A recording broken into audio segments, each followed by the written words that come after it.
Hello guys, so welcome to today's show.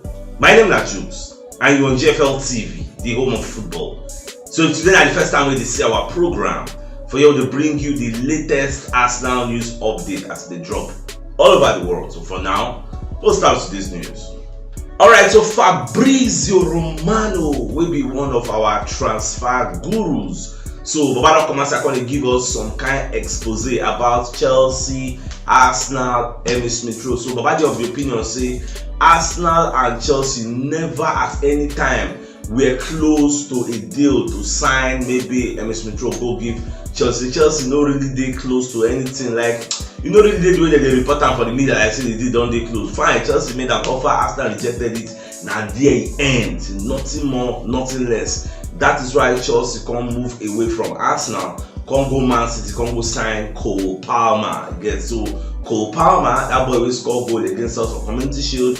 I think they scored against Sevilla. You get, I think in the competition they play. So that the boy when I just was like, Chelsea just sign, just the para. You get, so now Chelsea have that very good winger. So now we are the case day now. So far so good. Today is the deadline day, so Smith Rowe is expected probably to remain at Arsenal, but who knows? More just to watch from this morning till night and midnight. We'll see what's going to happen.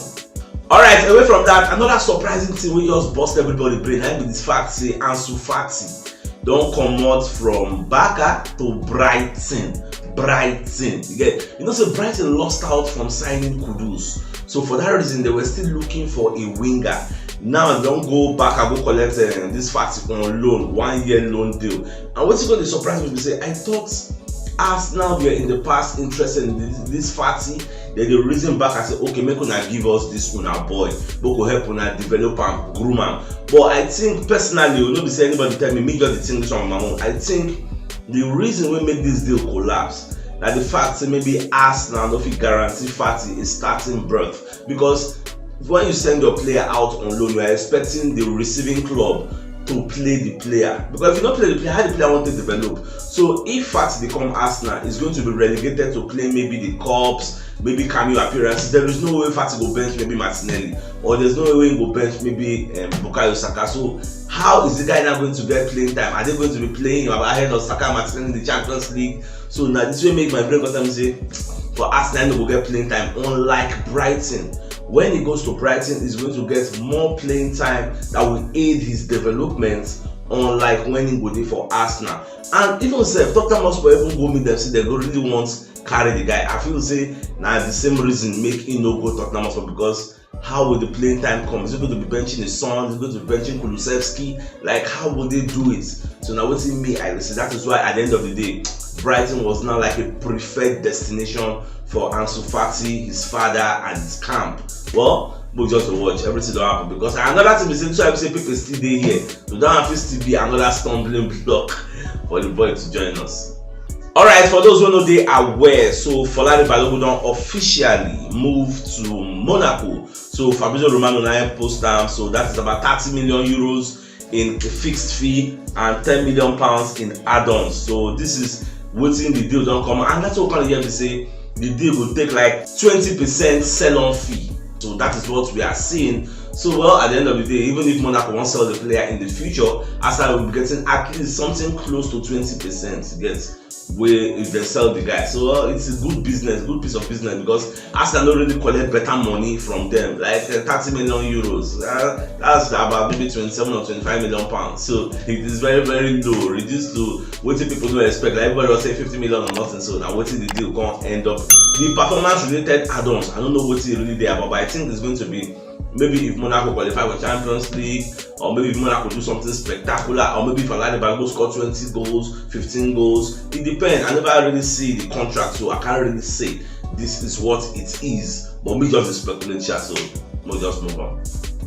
Alright, so James Bench don't come outside, he's a journalist. Currently say Gabriel Magalhaes isn't leaving Arsenal to anywhere. You get, so because so far so good as of now, nobody don't come outside and talk say we have a deal with Gabriel Magalhaes, want to sign it, even though there were interest here and there. But so far, I don't think there's anybody that's going to be signing it. So we will do for Arsenal again. So we'll just watch how Gabriel Magalhaes' fortunes will change, because this is a player that played all Arsenal's 38 match last season in the EPL. Now, a player we know they really gets injury, and is the most aggressive defender we have in our ranks, which is good because everybody cannot be calm like Saliba. We need somebody who's hot like fire, and we need somebody who's as cool as a cucumber. So that is the way we want our players to be. So we'll just watch on Sunday when we'll play Manchester United at the Emirates Stadium, 4:30 p.m. Nigerian time. We are expecting the player to play. So let's watch. Alright, for the Carabao Cup, the third round, so Arsenal will face Brentford, and this is an opportunity for David Raya to meet his former club. So the FA don't do him. So I think it's going to be the first week of the week in September 25. I think that's when we'll be playing the match. We'll just watch how everything will go. So, well, Brentford will be that kind of big team, but depending on the people who Arsenal will put out, by the time we won't play them, I know say our goalkeeper don't they sorted out. They play a very strong goalkeeper, so we'll just watch. Alright, so for the match, we'll go play against Manchester United on Sunday. Arteta has a player dilemma. He has some kind of tough decisions to make.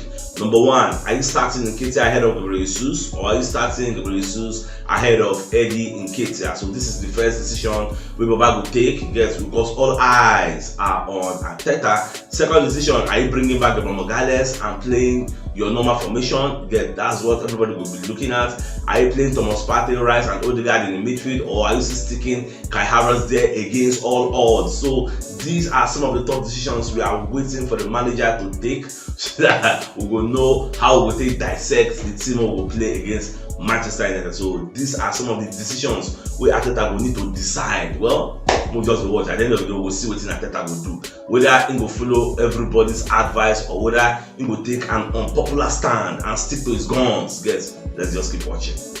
Alright, even David Seaman, don't come ask the talk, say playing Thomas Partey in right back is very, very awkward and needs to be stopped.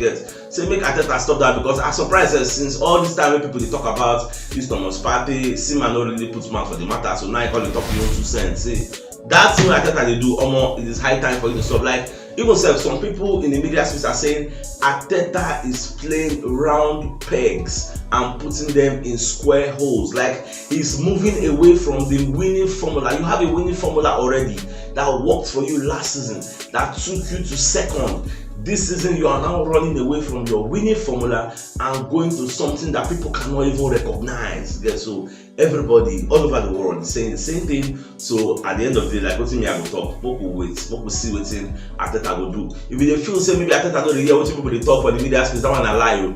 Arteta they watch TV, they hear radio, they watch podcasts, they listen, they see things. You go to say maybe no, they see everything. So, and to buttress this point, if you watch the match we'll play against Fulham, halftime we're all saying Arteta should remove Kai Havertz, Arteta should remove this one, Arteta should bring in Nketiah. All those things now Baba do for 56 minutes for you to say as we think and so easy for your head too. There is nothing you would have thought of that Arteta has not thought of. So now what he said, you will know they think all possible scenarios. When you hear people like Odegaard, you hear people like Zinchenko talk, Arteta they plan for every scenario will go happen. So that's how it's gonna be.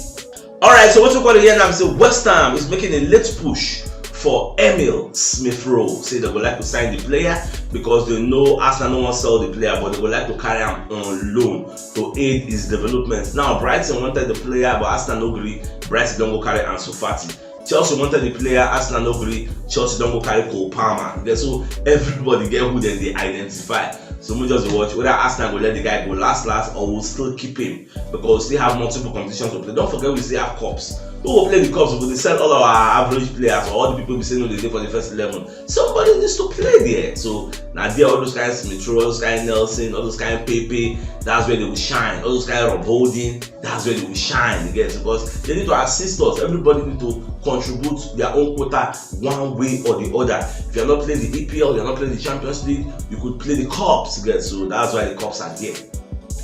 Alright, another thing I say make I ask you now, be say today na deadline day. So if Arsenal no sign any new player, how would you assess our transfer window so far? So let me know your thoughts in the comment section, because for me, that this Timber injury that just spoiled this transfer window for me. If to say Timber still did, saying 100%, nothing do, I would have said it's a fantastic window.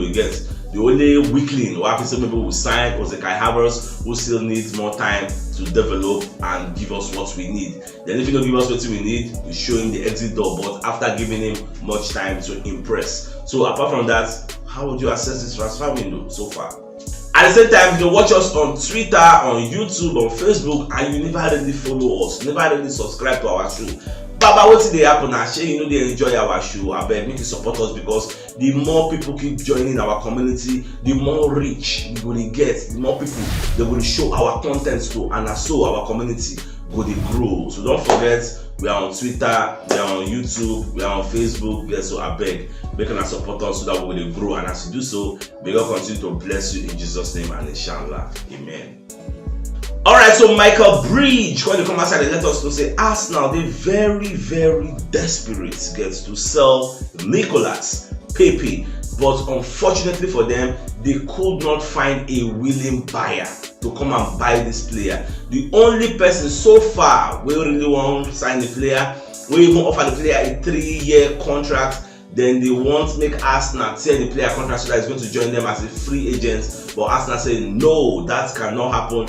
Then the Saudi Arabian clubs when they show interest, the player doesn't want to go to Saudi Arabia because that is like a retirement league. Yeah? So he still wants to be in Europe where he will be relevant. Yeah? Because I don't think if you go to Saudi Arabia, then if like scoring 1 million goals, then nobody will take you serious. Yes? So that's what it is. When you look at like Messi, look at the kind of ridiculous goals he score for MLS. You say nobody is taking all those plays serious. So that's it just be. Alright, my dear stand up, if you know what yesterday, you should check the top left corner of your screen. We'll see the thumbnail. Click on so that you'll get all last now updates as they drop all over the world. So start signing out. Enjoy the rest of your day. I came out.